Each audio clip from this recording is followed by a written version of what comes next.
great cause. Yeah. All right, let's turn the page now. Once back to our weather, Chief Meteorologist Brad Panovich joins us with more on these clouds. They're getting darker by the minute, and the rain moving in, Brad. A lot of rain moving in. This is our Carolina camera network from Mr. Sparky. You can see our Dallas camera in particular. The clouds are just flying by. Remember, that's at 1,400 feet off the ground. Raindrops in Monroe, got raindrops up in Kannapolis.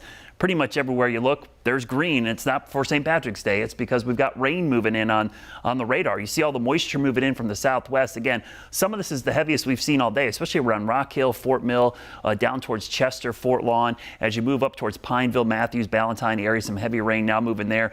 Charlotte, it's light rain now, but it's beginning to pick up as you move north on 77, going across Davidson, Cornelius, up towards the Troutman area, Statesville, then east towards Salisbury, Cleveland. Some heavy rain back towards Hickory. A little bit of a break as you move north of Lenore, but there's more on the way. This whole frontal system is moving in. While the front's moving from west to east, the actual rain is moving along the front. So it'll take until early tomorrow morning for this to move out. It'll be before you wake up, so that's the good news. By the time you wake up, the sun actually could start to break out.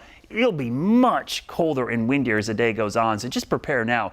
If you have outdoor activities, a lot of soccer games, baseball, softball, t-ball, all starting here in March. We're going to see some chilly conditions this weekend, so make sure you bundle up and bring the extra blankets for sitting out watching those games this weekend. That front plows through tonight. Colder air moves in throughout the weekend. Tomorrow will be warm compared to what's heading our way on Sunday. We might not get out of the 40s for a high temperature. That's with full sunshine, and because of the cold air and high pressure, get ready for some frost and freeze warnings. Already have freeze warnings to our west tonight. This is a freeze watch for tomorrow night. Essentially a heads up. Tomorrow night into Sunday morning, we're going to see a freeze. So start getting those sheets back out, the coverings you put away from this week.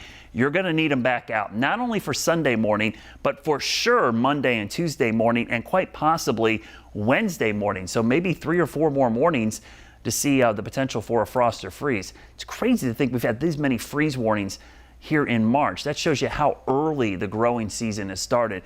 No more rain after tonight. We should actually get a chance to dry out for several days, and that's going to allow for the pollen to start going crazy again. Now, it's still pretty high, but the rain and the cooler air is briefly, I wouldn't say got rid of it, but it slowed it down just enough that it's more in the medium-high range. Trust me, this week with dry, windy, and essentially warmer weather as the week goes on, the pollen is going to go shooting back up, because look at the long-range pattern. We're going to go from this basically week and a half of cooler than average to probably above and maybe way above average temperatures. That's the pattern we've had for essentially most of the winter outside of that week in December and the past 7 days. That's really been the only cold weather we have seen. So when we look at your hour-by-hour forecast, there you go. Saturday, plenty of sunshine, but maybe just mid-50s, windy and cold. Look at Sunday, though. We could be stuck in the 40s all day long. We'll take a look at the Guy Roofing 7-day forecast first. And one thing you notice, cold this weekend, early next week, but look at the ramp up in temperatures.